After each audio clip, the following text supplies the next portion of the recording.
ஒளியியல் பற்றி தான் பார்க்க போகிறோம். ஒளி அப்படின்னா குண்டுலி போட்டோம் அப்படின்னாக்கும் அது வந்துட்டு பார்த்திங்கன்னா சத்தத்தை குறிக்கும், சவுண்டு. அதே மாதிரி பள்ளிக்கூடத்துக்கு வர்ற லீ போட்டோம்னாக்கும் ஒளி வெளிச்சத்தை குறிக்கும், லைட்டு. இதை பற்றி தான், இந்த லைட் வெளிச்சம் இருக்குல்ல, இதை பற்றி தான் நம்ம வந்துட்டு இந்த வீடியோவில் பார்க்க போகிறோம். ஒளி அப்படின்னா வெளிச்சம், அதாவது ஒளிங்கிறது ஒரு வகை ஆற்றல் அப்படின்னு சொல்லி சொல்கிறாங்க. அது என்னென்னா வேலை செய்யும் திறன் அப்படின்னு சொல்லி சொல்கிறாங்க. எக்ஸாம்பிள் சொல்லணுன்னா, இப்போ ஒரு லைட் இருக்குல்ல, இப்போ லைட்டில் வந்துட்டு பேட்ரி போடுவோம். பேட்ரி போட்டு ஆன் பண்ணால் தான் அந்த லைட் வந்துட்டு எரியும். இப்போ பேட்ரி போடாமல் நம்ம ஆன் பண்ணோன்னா எரியாது. இப்போ லைட் எரிகிறதுக்கு ஒரு ஆற்றல் தேவைப்படுதில்ல, இப்போ அதை தான் சொல்கிறாங்க வேலை செய்யும் திறன் அப்படின்னு சொல்லி. ஓகே, இப்போ ஒளி வந்துட்டு ஒரு நேர்கோட்டில் செல்லும் அப்படின்னு சொல்லி சொல்கிறாங்க. அதே மாதிரி வந்துட்டு பார்த்திங்கன்னா ஒளி பரவுவதற்கு எந்த ஒரு ஊடகமும் தேவையில்லை, வெற்றிடத்தில் கூட ஒளி பரவும் அப்படின்னு சொல்லி சொல்கிறாங்க. இப்போ அந்த ஊடகம் அப்படின்னு வச்சுக்கிட்டிங்களா, இப்போ காற்று, தண்ணி, இந்த மாதிரி வச்சுக்கலாம். இப்போ நீங்கள் கேட்குறது புரியுது, ஒளி வெற்றிடத்தில் எப்படி பரவும் அப்படின்னு தானே கேட்குறீங்க.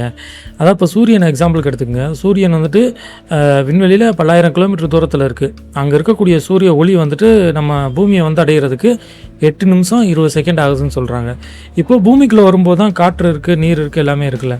இப்போ பூமிக்கு மேலே, அங்கே விண்வெளிக்கு மேலே ஒரு குறிப்பிட்ட தூரத்துக்கு அப்புறம் காற்று எதுவுமே இல்லை, அப்போ வெற்றிடம் தானே. அந்த வெற்றிடத்தின் வாயிலாக கூட வந்துட்டு பார்த்திங்கன்னா ஒளி பரவுது அப்படிங்கிறதுக்கு ஒரு சிறந்த உதாரணமாக இதை நம்ம எடுத்துக்கலாம். ஒளி பரவுவதற்கு வந்துட்டு பார்த்திங்கன்னா செல்லும் பாதை இருக்குல்ல, ஒளி செல்கிற பாதையை வந்துட்டு பார்த்திங்கன்னா ஒளி கதிர் அப்படின்னு சொல்லி சொல்கிறாங்க. இந்த ஒளி கதிரோட தொகுப்பு இருக்குல்ல, அது வந்துட்டு பார்த்திங்கன்னா ஒளிக்கற்றை அப்படின்னு சொல்லி சொல்கிறாங்க.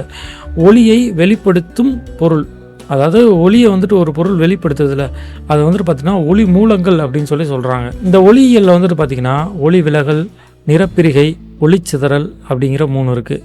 நாம் இதை பற்றி தான் அந்த வீடியோவில் பேச போகிறோம். ஒளி விலகல், இதிலே வந்துட்டு பார்த்திங்கன்னா பதில் இருக்குது. ஒளி வந்துட்டு நேராக வந்து ஒரு இடத்துல பட்டு விலகி போகிறது. அதாவது எப்படின்னா, ஒளி விலகல் அப்படிங்கிறது ஒளி ஒரு ஊடகத்திலிருந்து இன்னொரு ஊடகத்துக்கு பரவும் போது அந்த பரவுற திசை மாறுதில்ல, அதை தான் வந்துட்டு ஒளி விலகல் அப்படின்னு சொல்லி சொல்கிறாங்க. எக்ஸாம்பிளுக்கு சொல்லணும்னா, இப்போ நீங்கள் வந்து ஒரு எம்டி கிளாஸ் எடுத்துக்கங்க. அந்த கிளாஸில் பாதி அளவு தண்ணி ஊற்றிட்டு ஒரு பென்சிலை வந்து உள்ளே வச்சுருங்க, சாய்ச்சி வச்சுருங்க. வச்சதுக்கப்புறம் வந்துட்டு பாருங்கள், அதில் வந்துட்டு பார்த்திங்கன்னா தண்ணி கீழே இருக்குல்ல, அது வந்துட்டு ஒரு மாதிரி இருக்கும், தண்ணிக்கு மேலே ஒரே மாதிரி இருக்கும். ஆனால் இடையில அந்த தண்ணிக்கு ஜாயின் பண்ணுற இடம் இருக்குல்ல, அந்த இடத்துல பார்த்திங்கன்னா வளைஞ்ச மாதிரி, உடஞ்ச மாதிரி தெரியும். இதை தான் வந்துட்டு ஒளி விலகல் அப்படின்னு சொல்லி சொல்கிறாங்க. அதான் மேலே வந்துட்டு காற்று இருக்கும், கீழே வந்து தண்ணி இருக்கும். ஸோ ஒரு ஊடகத்துலேருந்து இன்னொரு ஊடகம் அப்போ வரும்போது விலகல் ஏற்படுத்தலை, இதை தான் வந்துட்டு ஒளி விலகல் அப்படின்னு சொல்லி சொல்கிறாங்க. ஒளி விலகலில் வந்துட்டு பார்த்திங்கன்னா 2 விதி இருக்குது. என்னென்னா, முதல் விதி என்ன சொல்கிறாங்க அப்படின்னா, படுகதிர், விலகுகதிர் மற்றும் செங்குத்து கோடு, இது 3மே ஒரே தளத்தில் தான் இருக்குன்னு சொல்லி சொல்கிறாங்க. எக்ஸாம்பிளுக்கு வந்துட்டு பார்த்திங்கன்னா, இப்போ ஒரு கண்ணாடி டம்ளர் எடுத்துக்கங்க, அதில் ஒரு பென்சில் வச்சுக்கோங்க, அதில் தண்ணி ஊற்றிக்கங்க. இப்போ ஒரு லைட் அடிங்களே, அடிக்கும்போது என்ன ஆகுனா அது பட்டு கீழே போகும், சரிங்களா? அதை தான் வந்துட்டு சொல்கிறாங்க. இப்போ அதில் ஒரு செங்குத்து கோடு வரைகிறீங்க அப்படின்னீங்களே, என்ன ஆகுனா இது 3மே ஒரே தளத்தில் தான் இருக்கும் அப்படின்னு சொல்லி சொல்கிறாங்க. இன்னும் புரிகிற மாதிரி சொல்லணுன்னா, ஒரே தளம் அப்படிங்கிறது அந்த கண்ணாடிக்குள்ளே தான் இருக்கும். இப்போ ஒரு எம்டி பேப்பர் எடுத்துக்கங்க, எம்டி பேப்பரில் இந்த விஷயத்தை அப்படியே வரைங்களே, ஒரு கண்ணாடி டம்ளர் இருக்குது, லைட்டு போடுறோம், செங்குத்து கோடு வரைகிறோம் அப்படிங்கிறப்ப இது எல்லாமே வந்துட்டு பார்த்திங்கன்னா ஒரே தளத்துக்குள்ளே தான் இருக்குது அப்படிங்கிறதான் வந்து ஒரு சிறந்த எக்ஸாம்பிளாக சொல்கிறாங்க.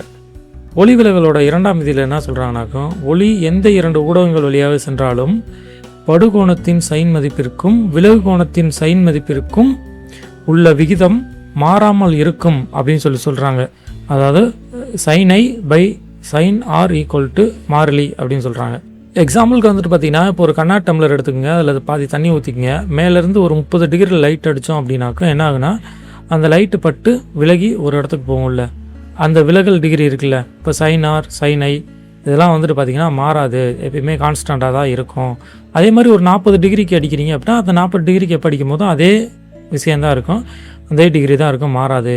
அது எப்படின்னா 2 ஊடகமும் மாறாத வரைக்கும், அந்த தண்ணியோட அளவு மாறாத வரைக்கும், அந்த காற்றோட அளவு மாறாத வரைக்கும் வந்துட்டு பார்த்திங்கன்னா அது கான்ஸ்டண்ட்டாக அப்படியே தான் இருக்கும் அப்படிங்கிறது தான் வந்துட்டு இந்த 2ஆம் விதியில் சொல்கிறாங்க. நிறப்பிரிகை, நிறப்பிரிகைன்னா இதிலே இருக்குல்ல, நிறம் வந்துட்டு பிரிகிறது தான் சொல்லி சொல்கிறாங்க. நம்ம சின்ன வயசுலாம் பார்த்துருப்போம்ல ஸ்கூலில், வானவில்ல இருக்கக்கூடிய அந்த 7 நிறம், இதெல்லாம் தான் எக்ஸாம்பிளுக்கு. இப்போ எப்படி சொல்கிறது, எப்ஜிஆர் ஞாபகம் வச்சுருப்போம்ல, அதுதான் சொல்கிறாங்க. இப்போ எப்படின்னா, ஒரு ஒளி வந்துட்டு வெள்ளை நிறமாக இருக்குன்னு வச்சுக்கோங்களேன் எக்ஸாம்பிளுக்கு. இப்போ வெள்ளை நிற ஒளி வந்துட்டு ஒரு முப்பட்டை கண்ணாடி வழியாக வந்துட்டு பட்டு அது ஆப்போசிட்டில் வந்துட்டு போகும்ல, எதிரில் போகும்போது வந்துட்டு பார்த்திங்கன்னா 7 நிறமாக பிரியுது அதை தான் வந்துட்டு சொல்கிறாங்க. எக்ஸாம்பிளுக்கு அதை எப்படி பார்க்கலான்னா, இப்போ ஒரு டார்ச் லைட் வச்சுக்கோங்க, இப்போ ஒரு முப்பட்டை கண்ணாடி வச்சுக்கோங்க. இப்போ அந்த கண்ணாடி வந்து லைட் அடிக்கிறீங்கன்னு வைங்களே, அது ஆப்போசிட்டில் போகும்போது ஒரு வெள்ளை பேப்பர் வச்சுக்கோங்க. வெள்ளை பேப்பர் வச்சு பார்த்தோம்னா அந்த நிறம் வந்துட்டு பிரிஞ்சு போகிறத வந்துட்டு நம்ம அழகாக பார்க்கலாம். இப்போ அதுதான் சொல்கிறாங்க. இதுலேயுமே வந்துட்டு பார்த்திங்கன்னா ஒவ்வொரு ஒளிக்குமே வந்து ஒவ்வொரு வேவ்லென்த் அலைநீளம் இருக்குன்னு சொல்கிறாங்க. இப்போ அதிக அலைநீளம் கொண்ட நிறம் வந்துட்டு பார்த்திங்கன்னா குறைவாக தான் விலகும் அப்படின்னும், இப்போ குறைவாக அலைநீளம் கொண்ட நிறம் வந்துட்டு பார்த்திங்கன்னா அதிகமாக விலகும் அப்படின்னு சொல்கிறாங்க. அடுத்ததான் நம்ம ஒளிச்சிதறல் பற்றி பேச போகிறோம். ஒளிச்சிதறல் அப்படிங்கிறது வந்துட்டு பார்த்திங்கன்னா, சிதறல் அப்படின்னாலே ஒரு ஒன்றா இருக்கக்கூடிய ஒரு பொருளை கீழே போட்டோம்னா உடஞ்சி சதறி போகிறதில்ல, அதுதான். இதை எக்ஸாம்பிளுக்கு இதை தெளிவாக சொல்லணும் அப்படின்னாக்கா, ஒளி வந்துட்டு சில துகள்கள் மேலே வந்துட்டு பட்டு அந்த பரவுதில்ல, அந்த பல திசைகளில் வந்துட்டு பரவது தான் வந்துட்டு ஒளி சிதறல் அப்படின்னு சொல்கிறாங்க. எக்ஸாம்பிளுக்கு வந்து பார்த்திங்கன்னா, இப்போது சூரிய ஒளியை சொல்லலாம். சூரிய ஒளி அங்கேருந்து இங்கே வருதில்ல, வரும்போது வந்துட்டு பார்த்திங்கன்னா இங்கே இருக்கக்கூடிய தூசி இந்த மாதிரி துகள்கள் மூலயமாலாம் வந்துட்டு பட்டு பல திசைகளில் பரவுதில்ல, இந்த பரவக்கூடியதான் வந்துட்டு பார்த்திங்கன்னா ஒளி விலகலுக்கு ஒரு சிறந்த எக்ஸாம்பிளாக சொல்கிறாங்க. இன்னும் சொல்லணும்னா, நம்ம வீட்டில் வந்துட்டு இருட்டு ரூமில் வந்து டார்ச் அடிங்களே, டார்ச் அடித்தோம்னாக்கும் அந்த டார்ச்சு லைட்டு ஒரே மாதிரி போகும். அந்த லைட்டு போகிற இடத்துலலாம் வந்துட்டு சின்ன சின்ன தூசியாக துகளாக தெரியும்ல, அதான் சொல்கிறாங்க. இப்போ அந்த தூசிகள்லாம் வந்துட்டு பட்டு ஒளி ஸ்ப்ரெட் ஆகுது பல திசைகளில், வெளிச்சம் வந்துட்டு சுற்றியும் கிடைக்குதுல்ல. ஒரு சிறந்த எக்ஸாம்பிளாக இந்த ஒளிச்சிதறலில் வந்துட்டு பார்த்திங்கன்னா 2ஆக பிரிக்கிறாங்க. மீட்சி சிதறல், மீட்சியற்ற சிதறல். அதாவது வந்து பார்த்திங்கன்னா, இந்த ஒளிக்கற்றை இருக்குல்ல, சிதறல் அடையக்கூடிய இந்த ஒளிக்கற்றையோட தொடக்கமும் இறுதியும் வந்துட்டு சமமாக இருக்கிறதா வந்துட்டு மீட்சி சிதறல் அப்படின்னு சொல்கிறாங்க. இதிலே வந்துட்டு பார்த்திங்கன்னா, இந்த சிதறல் அடையக்கூடிய ஒளிக்கற்றைக்கு தொடக்கமும் இறுதியும் வந்துட்டு சமமாக இல்லாமல் இருக்கும்ல, அதை தான் வந்துட்டு மீட்சியற்ற சிதறல் அப்படின்னு சொல்கிறாங்க. துகள்களின் தன்மை மற்றும் அளவை பொறுத்து தான் இதை பிரிக்கவும் முடியும் அப்படின்னு சொல்கிறாங்க. இந்த ஒளிச்சிதறலை 4ஆக சொல்கிறாங்க. எப்படின்னாக்கா, ராலே ஒளிச்சிதறல், மீ ஒளிச்சிதறல், டிண்டால் ஒளிச்சிதறல், ராமன் ஒளிச்சிதறல். இந்த ராமன் ஒளிச்சிதறல் தான் வந்துட்டு பார்த்திங்கன்னா எல்லா ஸ்கூல் புக்லேயுமே தொடர்ந்து இருந்துக்கிட்டே இருக்கக்கூடிய ஒன்று. ரொம்ப எல்லாருமே எல்லா பாடப்புத்தகத்துலையுமே அதிகமாக வச்சுருப்பாங்க. ஓகே, நம்ம இந்த ஒவ்வொரு ஒளிச்சிதறலை பற்றியும் தனியாக உங்களுக்கு சொல்கிறேன். இந்த ராலே ஒளிச்சிதறலுக்கு வந்துட்டு பார்த்திங்கன்னா சிறந்த எக்ஸாம்பிளாக வானம் வந்துட்டு நீல கலரில் தெரியுதுல்ல, அதை சொல்லலாம். சூரியன் அங்கே இருந்துட்டு ஒளி இங்கே வரும்போது துகள்கள் தூசிகள் வழியாக பட்டு நீல நிறத்தை தான் அதிகமாக வந்துட்டு பரவுதான். ஸோ அதனால தான் வந்துட்டு பார்த்திங்கன்னா வானம் வந்துட்டு நீல கலரில் தெரியுதுங்கிறாங்க. அதே வந்துட்டு சூரியன் மறையும் போதோ இல்லை உதிக்கும் போதோ அதே வானம் வந்துட்டு பார்த்திங்கன்னா நிறம் மாறி தெரியும். பார்த்துருக்கீங்களா? இந்த செவ்வானம் கலரில் இருக்கும், அதே மாதிரி மஞ்சள் கலந்த நிறம் பொன்னிறமாக இருக்கும்ல, இதெல்லாம் வந்துட்டு அந்த நிறங்கள் வந்துட்டு தூசி துகள்கள் வழியாக அதிகமாக வெளிப்படுறதுனால தான் இது வந்துட்டு அந்த நிறமாக தெரியுது அப்படின்னு சொல்கிறாங்க.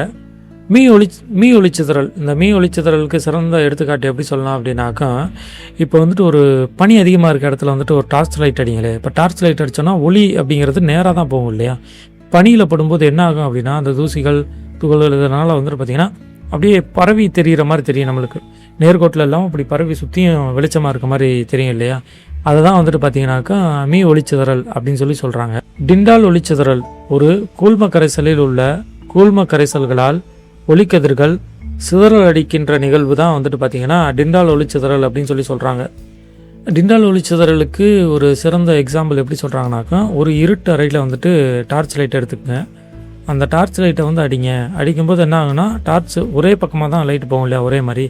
ஆனால் அதில் வந்துட்டு பார்த்திங்கனாக்கா ஒளிச்சிதறல் அதை துகள்கள்லாம் இருக்குல்ல, இப்போ அந்த துகள்னால் வந்துட்டு பார்த்திங்கன்னா ஒளி வந்துட்டு நேராக போகிற மாதிரி நம்மளுக்கு தெரியும். இதை தான் வந்துட்டு பார்த்திங்கன்னா டிண்டால் ஒளிச்சிதறல் அப்படின்னு சொல்கிறாங்க. ராமன் ஒளிச்சிதறல் இது வந்து பார்த்திங்கன்னா, ஒளி ஒரு பொருளின் மூலக்கூறுகள் மீது படும்போது அதன் சிறிய பகுதி வேறு ஆற்றல் பெற்று சிதறி வெளியே வருவதை ராமன் ஒளிச்சிதறல் அப்படின்னு சொல்கிறோம் அப்படின்றாங்க. எக்ஸாம்பிளுக்கு வந்துட்டு பார்த்திங்கன்னா, இப்போ ஒரு கண்ணாடி டப்பா எடுத்துக்கங்க, அதில் தண்ணி ஊற்றிங்க, லேசர் லைட் அடிங்களே. இப்போ லைட் அடிக்கும்போது என்ன ஆகுனா, அந்த லைட்டு வந்துட்டு பட்டதுக்கப்புறம் வந்துட்டு பார்த்திங்கன்னா மேக்ஸிமம் வந்துட்டு வெளியில் வர லைட் சேம் கலரில் தான் வரும். சில கலர்ஸ் வந்துட்டு பார்த்திங்கனாக்கு ஸ்ப்ரெட் ஆகும்.